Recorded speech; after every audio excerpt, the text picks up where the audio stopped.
చెబుతాను పాఠాలు నీలేత పాదాలు జలపాతమయ్యేట్టుగా నా దారినే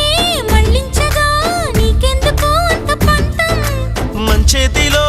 ఉంటే కదా ప్రేమించడం మానటం